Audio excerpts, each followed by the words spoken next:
Pemirsa, nota pembelaan 3 dari 5 terdakwa kasus pembunuhan Brigadir Yosua ditolak oleh jaksa penuntut umum. Apa yang menyebabkan jaksa menolak pledoi ketiganya dan apa implikasinya? Kita akan membahasnya bersama dengan pakar hukum pidana Profesor Hipnu Nugroho, Martin Lukas, kuasa hukum keluarga almarhum Yosua, dan nanti akan bergabung di segmen selanjutnya dengan Komjen Pol Purnawirawan Ugro Seno, mantan Wakapolri. Selamat sore Prof. Hipnu dan Bang Martin. Selamat sore Mbak Vera, Bang Martin, Pak Ugro. Selamat sore Mbak Vera dan Prof. Hipnu. Baik, salam sehat selalu. Saya ingin ke Prof. Hipnu dulu. Prof, jaksa menolak semua pledoi terdakwa dalam replik hari ini terhadap Ferdy Sambo, Ricky Rizal, dan juga Kuatmaruf. Apakah pledoi ketiga terdakwa itu begitu lemah? Ya, kita kembali dulu Mbak. Ada unsur peradilan yang sangat baik di sini. Unsur yang pertama adalah terbuka untuk umum. Jadi dalam persidangan ini semua bisa melihat, kecuali hal-hal yang memang tertutup, terbuka untuk umum. Unsur yang kedua adalah unsur membuktikan. Nah, unsur membuktikan di sini, kalau Mbak Vera lihat kan bisa dengan menggunakan scientific crime investigation. Ini bukan suatu yang mudah dan bukan suatu yang murah, tapi mahal peradilan ini. Dan yang ketiga adalah unsur pembelaan. Disinilah maka saya melihat pembelaan yang dilakukan oleh penasihat hukum juga memberikan suatu leluasaan. Dengan demikian, dari ketiga unsur itu, nanti satu unsur satu lagi adalah unsur independensi peradilan. Nah, kembali pada penasihat hukum, saya melihatnya memang ada dua dimensi yang berbeda. Pasti itu, dimensi penuntut umum dan dimensi penasihat hukum. Yang itu tidak akan ketemu, Mbak. Nggak akan ketemu. Contoh misalkan terkait dengan dimensi penasihat hukum terkait Pak Sambo meminta bebas, itu agak sulit. Lepas agak sulit kan gitu. Karena apa? Dia sudah mengaku bertanggung jawab atas semua yang dilakukan. Mau tidak mau pasti dipidana. Pertanyaannya kenapa minta bebas atau lepas? Nah, ini dimensi yang tidak ketemu. Dimensi penuntut umum demikian juga. Pasti tetap bertahan, apalagi peradilan kita, peradilan negara kita itu memberikan negara dalam hal ini penyidik Polri sampai penuntut umum itu waktu yang cukup panjang, sehingga bukti yang disampaikan dalam rangka mewakili masyarakat itu saya kira sudah terstruktur, bisa diperlihatkan baik secara yuridis maupun non yuridis terkait seandainya barang bukti yang menjadikan sebagai pendamping untuk menjelaskan suatu perkara pidana. Disinilah makanya penuntut umum tetap berkesimpulan bahwa apa yang dilakukan sudah firm, tidak ada celah sedikit. Itu Mbak. Iya, tetapi yang jelas adalah hak dari terdakwa untuk melakukan pembelaan sudah diberikan begitu ya? Ya, hak pembelaan. Makanya tadi unsur yang ketiga, unsur pembelaan. Karena peradilan kita itu adalah peradilan negara, Mbak. Jaksa negara, polisi negara, hakim negara. Sekarang terdakwa siapa? Makanya penasihat hukum. Penasihat hukum itu mengequalkan dari kondisi yang seimbang sebagai asas akusatur. Makanya dalam hal persidangan ini penasihat hukum diberikan waktu juga baik dalam adjudikasi maupun adjudikasi sehingga bukti-bukti yang disampaikan saya kira sama, cuman cara pandangnya yang berbeda. Misalkan terkait pembunuhan, ya dia merasa mungkin tidak membunuh, itu sah saja. Kemudian terkait perencanaan, apakah terjadi perencanaan atau tidak, apakah dalam keadaan situasi normal atau tidak, apakah terkait kesusu, dalam artinya sesuatu yang tidak tergesa-gesa tidak, karena dalam keadaan itu harus tenang, perencanaan tenang lah. Konsep tenang itu tafsirnya banyak, Mbak Vera. Tenang dalam keadaan normal dan tenang dalam keadaan normal. Makanya kemarin penuntut umum masalah tenang tidak itu nomor 2, yang penting ada waktu. Itu kan perspektif. Baik, yang berbeda. Itu perspektif dari jaksa begitu ya untuk menolak pembelaan yang sudah disampaikan oleh ketiga terdakwa. Tapi saya ingin komentar dari Bang Martin. Seperti apa tanggapan dari pihak keluarga almarhum Yosua terkait dengan jaksa yang menolak semua pledoi terdakwa dalam replik hari ini? Ya, sudah tugas dari jaksa ya memang untuk memberatkan ataupun menuntut para terdakwa ya dalam hal ini didakwa pasal pembunuhan berencana. Jaksa sudah optimis bahwa perbuatan mereka itu memang sebagaimana sesuai yang sudah dirumuskan di dalam pasal 340, yaitu barang siapa dengan sengaja dan dengan rencana terlebih dahulu merampas nyawa milik orang lain gitu ya. Lalu dihubungkan dengan pasal 55 ayat 1 ke 1. Nah, namun ya khusus untuk Bapak Ferdy Sambo, tadi saya sepakat dengan yang disampaikan oleh Prof. Wisnu, secara pribadi, baik dalam pembuktian, ya, pada saat Richard diperiksa sebagai saksi, maupun pada saat yang bersangkutan membacakan pledoi pribadi, ini kan Pak Ferdy Sambo sebenarnya sudah pasrah kena pasal 338, ya, karena perintahnya itu dianggap salah tafsir sehingga dieksekusi oleh Richard yang mengakibatkan kematian kepada Joshua.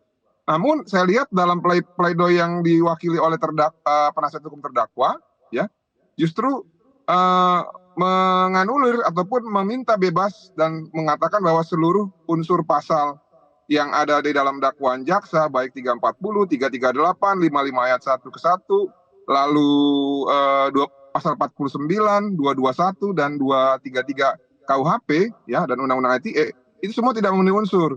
Andai saja mungkin ya, ini kita berandai-andai. Andai saja kemarin penasihat hukumnya mengatakan bahwa dalam kesimpulannya di dalam pledoi, ya, sepakat dengan jaksa penuntut umum bahwa Ferdy Sambo terbukti secara sah dan meyakinkan.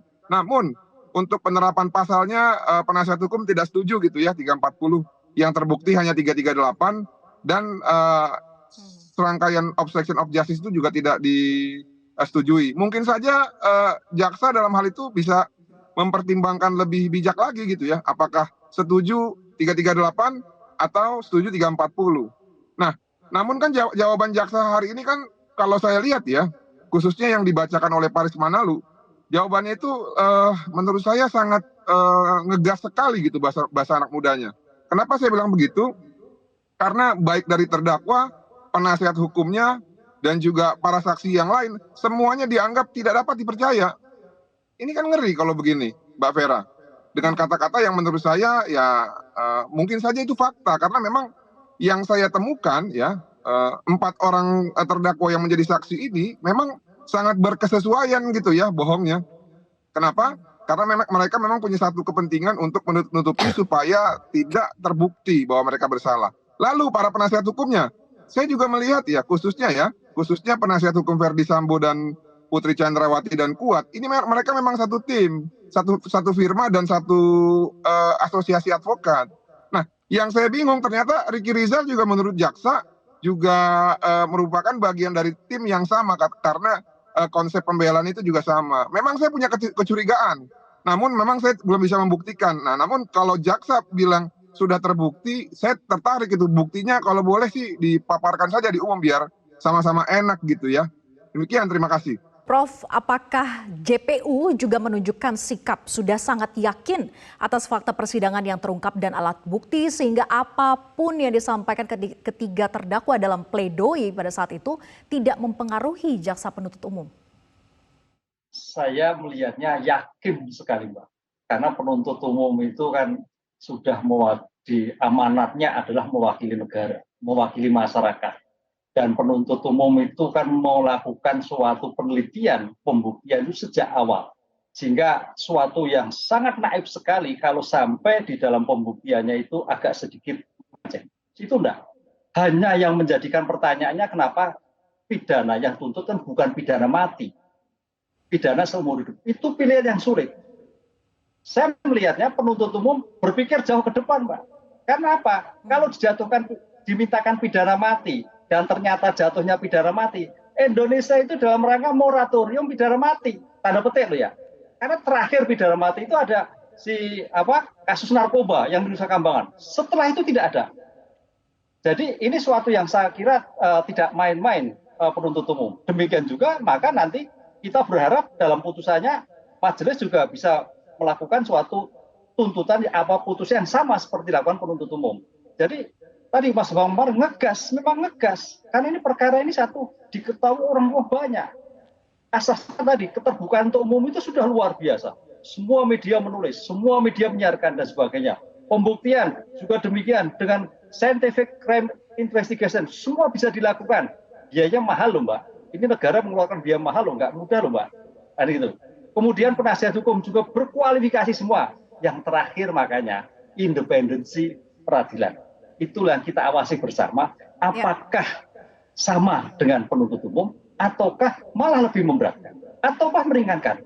Walaupun itu merupakan subjektivitas hakim, karena hakim punya kewenangan adalah negatif weight, negatif undang-undang, weight keyakinan, negatif undang-undang. Nah, di sini lakukan, hakim akan melihat, oh ternyata kasihan juga misalkan Bu PC kok 8 tahun misalkan, bisa juga rendah.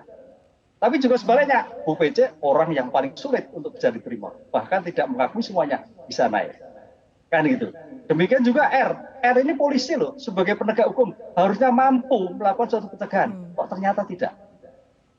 Demikian juga K itu hanya sopir, dia IQ-nya rendah, oh kita turunkan. Karena asas keadilan ini saya kira tidak sama sesama terdakwa, kecuali Eliezer. Eliezer itu juga saya melihatnya suatu proporsional penuntut umum yang luar biasa antara kebimbangan dia eksekutor dengan GC. Sebab kalau kita hanya lihat GC, itu adalah diputus yang paling meringankan. Tapi jaksa melihatnya ini eksekutor, jadi ada suatu kebimbangan yang betul mewakili masyarakat bahwa dialah pelaku penembak. Gitu Mbak, makanya coba nanti apakah penuntut hakim akan melihat sebagai bentuk GC seperti yang ditentukan dalam doktrin. Gitu. Saya ingin ke Bang Martin dan juga menyapa Pak Ugro Seno sudah bergabung bersama kami. Saya ingin ke Bang Martin dulu, Bang Martin. Jadi sikap JPU yang demikian, apakah pertanda bahwa gerakan bawah tanah itu tidak mempan, baik itu berupa intimidasi ataupun juga intervensi, sehingga semua pledoi ketiga terdakwa ini akhirnya ditolak oleh JPU? Saya kira itu belum tentu ya, tapi kalau garansi mereka independen dan profesional, saya pikir sudah diberikan garansi oleh Menko Polhukam. Namun kan sampai saat ini walaupun pledoi mereka hari ini sangat tegas dan gas sekali, namun kan masih belum bisa menjelaskan mengapa Putri Chandrawati ya yang sebagai pemicu dalam tindak pidana hilangnya nyawa Joshua ya, sesuai dengan kesimpulan surat tuntutan jaksa yang mengatakan tidak ada pemerkosaan melainkan perselingkuhan yang juga kami tolak ya selaku keluarga, namun justru tidak mencantumkan peran aktif. Ya, apa peran aktifnya sebagai pemicu tindak pidana karena menyampaikan informasi palsu. Justru derajat kesalahannya itu diganjar hukuman sama dengan pelaku yang lain gitu ya, turut serta Riki dan Kuat. Ini kan menurut saya tidak aneh-aneh ya secara silogisme. Nah lalu Richard Eliezer, saya pikir kalau untuk GC ya ataupun rekomendasi GC itu kan sudah dimasukkan di dalam hal yang meringankan. Namun memang LPSK sebagai lembaga yang memberikan rekomendasi dan juga penasihat hukumnya serta terdakwa menganggap bahwa waduh percuma GC masih berat gitu ya. Padahal kalau di Undang-Undang 31 tahun 2014 kan jelas LPSK memberikan rekomendasi dan implikasinya adalah dituntut dan divonis lebih ringan daripada terdakwa yang lain. Nah itu kan undang-undang yang berbicara bukan orang per orang. Nah ini juga sejalan dengan apa yang diinginkan oleh keluarga bahwa ya karena Eliezer sudah mengakui kesalahannya dan Eliezer sudah meminta maaf dan mau bertanggung jawab ya dan juga sebagai membantu keluarga. Bayangin nggak ada Richard Eliezer pada saat Richard Eliezer itu jadi tersangka dengan hanya pasal 338 dia tutup mulut selesai itu Mbak Vera. Nggak ada Verdi Sambo ikut ketarik, nggak ada Kuat Maruf ikut ketarik, nggak ada Putri ikut ketarik, tidak ada juga Ricky Rizal ikut ketarik. Oleh karena itu wajar saja kalau keluarga Joshua itu maunya Richard lah yang paling ringan. Nah namun kan tidak terakomodir. Nah sampai saat ini kan belum ada kepastian terhadap penjelasan mengapa hal itu terjadi, khususnya mengenai perumusan tuntutan hukuman gitu ya. Tapi nggak apa-apa. Setidaknya kan mereka sudah merespon dengan baik dengan membuat replik yang bisa meyakinkan publik gitu ya. Demikian.